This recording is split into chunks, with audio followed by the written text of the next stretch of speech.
कि चौराहे पर भाई लोग बैठ गए हैं, अपना बड़ा भाई बैठ गया। क्यों बैठा? कोई ना कोई कारण तो है। 12 आदमी हैं जेल के अंदर हैं। कभी तो ये बलात्कारी बाबा राम रहीम न बाहर काट रहे हैं, कभी ये भीतर बाढ़ रहे हैं। आसाराम तक 12 साल तक 10 साल तक झाड़ू मरवाते रहे जेल में। कल जानबूझ करके कह दिया उम्र कैद। जैसे इलेक्शन नजदीक आएगा मोदी का, आसाराम नहीं बाहर काटेंगे। एक कुलदीप सिंह रह रहा है बलात्कारी, वो बाहर आ गया।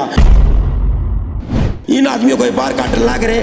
तुम्हारे जो ये 12 आदमी 10-10, 20-20, 30 साल हो गए, 5-10 साल ऊपर भी हो गए। कानून क्या कहता है? कानून के आधार पर इनको रिहा करो। तुम जानबूझ करके तुम्हारा इतिहास खत्म कर दिया। ਬੰਦੀ ਸਿੰਘਾਂ ਦੀ ਰਿਹਾਈ ਲਈ ਮੋਰਚੇ ਦੇ ਵਿੱਚ ਪਹੁੰਚੇ ਹਰਿਆਣੇ ਤੋਂ ਵੱਡੇ ਜੱਥੇ ਜਿਹੜੇ ਇੱਥੇ ਪਹੁੰਚੇ ਹੈ। ਕੁਝ ਗੱਲਬਾਤ ਕਰ ਲੈਂਦੇ ਹੈ। ਸਾਡੇ ਨਾਲ ਕਰਨਾਲ ਤੋਂ मुख्य मंत्री खट्टर दे विधान सभा हल्के तो मौजूद है। आप ऐसे यहाँ पे आए हैं बंदी सिंहों की रिहाई की जो लिए मोर्चा लगा हुआ है, क्या कहना चाहेंगे? भाई पंजाब हमारा बड़ा भाई है और हरियाणा हम छोटे भाई हैं। दूसरी बात जी पता लगा 1 महीने से हम देख रहे हैं वीडियो कि चौराहे पर भाई लोग बैठ गए हैं, अपना बड़ा भाई बैठ गया। क्यों बैठा? कोई ना कोई कारण तो है। तो वह चीज़ जानने के लिए, वह असलियत जानने के लिए, असलियत जानने भी लाग रहे। 12 आदमी हैं जेल के अंदर हैं। कभी तो ये बलात्कारी बाबा राम रहीम न बाहर काट रहे हैं, कभी ये भीतर बाढ़ रहे हैं। आसाराम तक 12 साल तक 10 साल तक झाड़ू मरवाते रहे जेल में। कल जानबूझ करके कह दिया उम्र कैद। सब कुछ इनका ही है, देख लेना। जैसे इलेक्शन नज़दीक आएगा मोदी का, आसाराम नहीं बाहर काटेंगे। तो वो किसानों पर जीप चलाई जिस आदमी ने, टैनी नेपाल मर बॉर्डर पर जाकर देखो, 2 नंबर का काम है। उसका लड़का मुझसे बात फिरता हो बाहर आ गया। एक वो कुलदीप सिंह रह रहा है बलात्कारी, वो बाहर आ गया। और उसके जुन से जिनके साथ उन्होंने बलात्कार कराया था उसके परिवार वाले रोज कहने लग रहे हैं जी ये बाहर आ गया, ये हमको मरवाएगा और गवाहों को तोड़ेगा। ये इन आदमियों को बाहर काटने लग रहे। तुम्हारे जो ये 12 आदमी 10-10, 20-20, 30 साल हो गए, 5-10 साल ऊपर भी हो गए। कानून क्या कहता है? कानून के आधार पर इनको रिहा करो, लोकतंत्र के आधार पर इनको रिहा करो, संविधान के आधार पर इनको रिहा करो। तो तुम जानबूझ करके एक तुम्हारा इतिहास खत्म कर दिया। सरदारों का, किसानों का, जितना भी हमारे दादाओं ने देश आज़ाद कराया ना तो कुछ बताते। अब हमारे आदमी जो जेल में पड़े हुए हैं उनको निकालते भी नहीं। तो इसके निकालने के लिए अपना धर्म समझकर हम हरियाणा के 50-60 आदमी, हरियाणा के 300 गाड़ियों में और 10 बसों में जो आदमी यहाँ पर आए हैं, इनमें से 60 की संख्या विशेष जाति वालों की है। ये बात पूछो कि विशेष जाति क्या है? अभी वो हमारी छोरी और बैठी थी ना जंतर मंतर पे, एथलीट, उन्होंने ब्लेम लगाया था एक ब्रजभूषण पे। तो उसने पेंडा क्यों छुटाया? उन्हें एक पासा फेंक दिया कि मेरे पीछे विशेष जाति वाले बोल लग गए हैं। यानी हम जो जाट है ना हमारे, तो विशेष जाति वाले कहने लग गए भी है। तो विशेष जाति वाले और भी हम 37 बिरादरी वाले हैं। मैं नवीन जैन के साथ रहता हूँ, जो अब क्या बताऊं, जो दिल्ली में महिला आयोग की अध्यक्ष थी, उसका एक्स पति और मैं इकट्ठे रहते हैं। अभी गुआने में हमने मोटा भाई को कहा था कि हेलीकॉप्टर नहीं उतरेगा, तो नहीं उतरने दिया। खट्टर साहब को कहा था कि कमला में हेलीकॉप्टर नहीं उतरेगा, नहीं उतरने दिया। अब यहाँ पर जो आए हैं यहाँ की तस्वीरें ले जाएंगे, यहाँ के 12 जो आदमी अंदर हैं उनका बायोडाटा ले जाएंगे, उनकी किताबें ले जाएंगे और इसकी सारी सच्चाई अपने गांवों तक, अपने भाइयों तक, अपने किसानों तक पहुँचाओगे, ताकि दूध का दूध पानी का पानी हो सके। और जो ये तनबेरा जहाँ किसान कौम बैठ गई ना, अब वापिस तो उठन तक तो रही, ये तो बढ़ता जाएगा साहब। ये तो आज जो संख्या है 1 महीने में यहाँ 4 गुना 5 गुना होगी। और जितना जल्दी हो सके पाखंडी हमारे राजा जी इन बाबाओं से दूर हटके ये यहाँ आकर के, आज मोटा भाई चंडीगढ़ में भी आ रहा मुझे लगा, तो जल्दी से जल्दी इनको निकालना है और कुछ नहीं है। जानबूझ करके ज़्यादा खतरे में ना पड़े, नहीं तो ये और ज़्यादा बवाल होगा। इससे हमारे बालक सीखेंगे और जागृति आएगी, फिर मुश्किल हो जाएगी। ये चीज़ें हैं जी। बात करें तो जगतार सिंह हवारा की, जिनकी आवाज़ पे मतलब ये मोर्चा लगाया है, 26 जनवरी को पीछे ये बहुत बड़ा जो इकट्ठ हुआ था, रोष मार्च निकाला था, आज हवारा जी की चिट्ठी भी आई है जेल से भी शांतमयी बना के रखना है माहौल, है ना। तो आप क्या ऐसा करेंगे जिसके लिए बंदी सिखों की रिहाई जड़ी संभव हो सके, सरकार पे ऐसा क्या रोप चढ़ेंगे? पत्रकार जी, आपने कहा कि अंदर से जेल से उसकी चिट्ठी आई है कि शांत माहौल बना कर रखो। कैसा आदमी होगा वो जो अंदर से बैठा बैठा लिख के कह रहा है भाई हिंसा नहीं करनी, लड़ाई झगड़ा नहीं करना, ना कोई बात करना? वो कैसा आदमी होगा? चलो जो उसने करना था उसने क्या किया बताते हैं कि हजारों आदमी इन नेताओं ने मरवाए हमारे मुख्यमंत्री को। फिर मुख्यमंत्री को, मुख्यमंत्री ने भी तो फोन कर कर आदमी मरवाए हैं।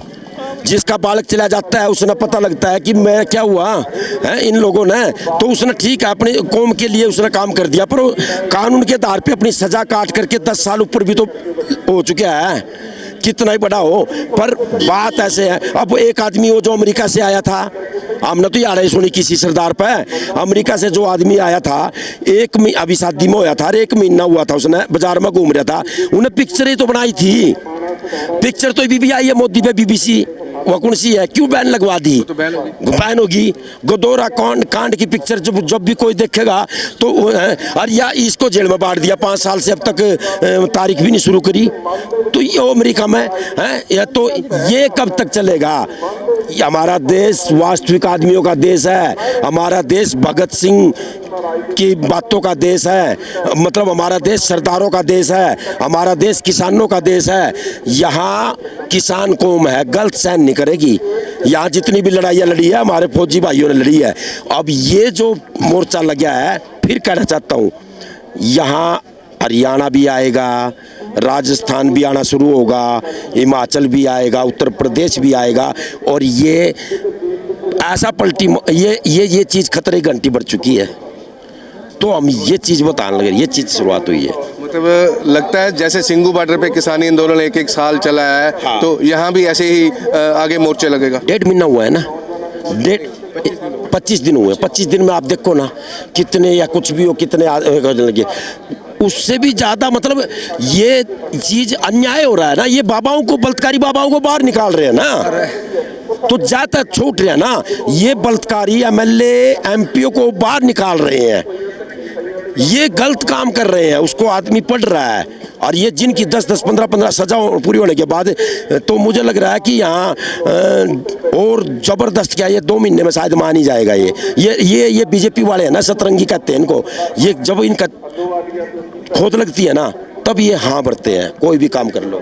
सरकारें कहती हैं भी अगर बंदी सिंहों को रिहा कर दिया गया, चाहे जगतार सिंह हवारा हो, चाहे ब्योरा हो, चाहे देवेंद्र पाल भुल्लर की बात कर रहे हैं, है ना, भी अगर ये रिहा होते हैं तो कानून व्यवस्था बिगड़ सकती है, पंजाब का माहौल फिर कहीं ना कहीं दोबारा खराब होने के खदशा है उनको। ये डकोसला है, ये पाखंडवाद है। सरकार कहाँ रह रही है जी भाई साहब? हमारा लोकतंत्र संविधान खूंटी पे टांग रखा है।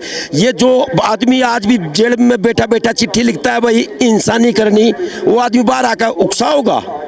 अरे जो आदमी ने 20-30 साल जेल में रह लिया तो आकर ना बाहर वाहिगुरु की वाणी करेगा, और भी करेगा जो भी करेगा। तो ये चीज़ें ये नहीं कहेंगे तो कौन कहेगा?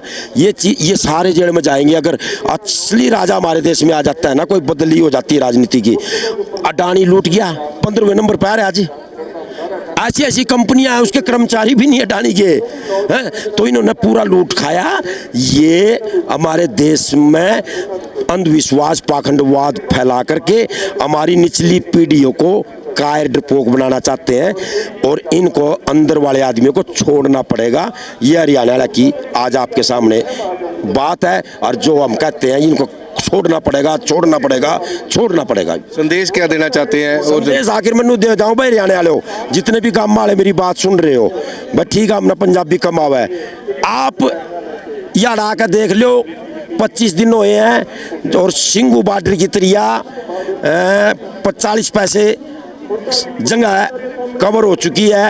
आकर देख लो उन 12 आदमियों के बारे में, आकर देख लो उनके 12 आदमियों की पढ़ाई के बारे में, आकर देख लो उन 12 आदमियों का सरकार कार्य की ये आतंकवादी है या नहीं है, सच्चाई देख लो। थारा पंजाब भाई खतरे में है, और यहाँ आकर के सच्चाई देख कर अगर थारा दिल करे कि पंजाब भाई का फिर साथ देना है, क्योंकि बलात्कारी बाबाओं को बाहर निकाल रहे हैं। जहाँ जहाँ मेरी वीडियो हरियाणा में जावा है, भाई गाम वालों, किसान कौम है भाई, विशेष जाति वालों, वास्तविक आदमियों जो अपने माँ बाप को परमात्मा वाहिगुरु मानते हो, तो आओ और मोहल्ले के इस जगह पर आकर ना सच्चाई अगर तुमने मिला है तो यहाँ शुरू हो जाओ। हम तो आज आगे, हमने तो अपनी आहुति डाल दी, लगातार आते रहेंगे और ये जब तक फतेह नहीं होगी तब तक ऐसे ही चलता रहेगा हमारा। तो ਇਹ ਸੀ ਹਰਿਆਣੇ ਤੋਂ ਆਏ ਵੇ ਜੱਥੇ ਦੇ ਨਾਲ ਮੌਜੂਦ ਕੁਝ ਲੋਕਾਂ ਨਾਲ ਤੁਹਾਡੀ ਗੱਲ ਕਰਾਈ। ਵੱਡਾ ਭਾਈ ਮੰਨਦੇ ਆ ਸਰਦਾਰਾਂ ਨੂੰ ਤੇ ਪੰਜਾਬ ਨੂੰ ਵੱਡਾ ਭਾਈ ਕਹਿੰਦੇ ਆ, ਰਿਹਾ ਕਰਨ ਦੀ ਮੰਗ ਕਰਦੇ ਆ ਤੇ ਹਰਿਆਣਾ ਵਾਲਿਆਂ ਨੂੰ ਅਪੀਲ ਕਰਦੇ ਆ ਵੀ ਆਪਣਾ ਵੱਡਾ ਭਰਾ ਜਿਹੜਾ ਹੈ ਇਸ ਟਾਈਮ ਖਤਰੇ ਦੇ ਵਿੱਚ ਹੈ, ਇੱਥੇ ਆ ਕੇ ਬੈਠਾ ਹੈ ਤੇ ਉਹਨਾਂ ਨੂੰ ਹਰਿਆਣੇ ਵਾਲਿਆਂ ਨੂੰ ਲਾਮਬੰਦ ਕਰਨ ਲਈ ਕਿਹਾ ਜਾਂਦਾ ਹੈ। ਸਰਕਾਰਾਂ ਦੇ ਉੱਤੇ ਲਾਂਤਾਂ ਵੀ ਪਾ ਰਹੇ ਹੈ ਤੇ ਬੰਦੀ ਸਿੰਘਾਂ ਦੀ ਰਿਹਾਈ ਲਈ ਲਗਾਤਾਰ ਜਿਹੜੀ ਹੈ ਅਪੀਲ ਵੀ ਕਰ ਰਹੇ ਹੈ। ਕੈਮਰਾਮੈਨ ਪ੍ਰਵੀਨ ਦੇ ਨਾਲ ਵਿਜੇ ਵੋਰਾ, ਸਕਾਈ ਨਿਊਜ਼ ਪੰਜਾਬ, ਮੋਹਾਲੀ।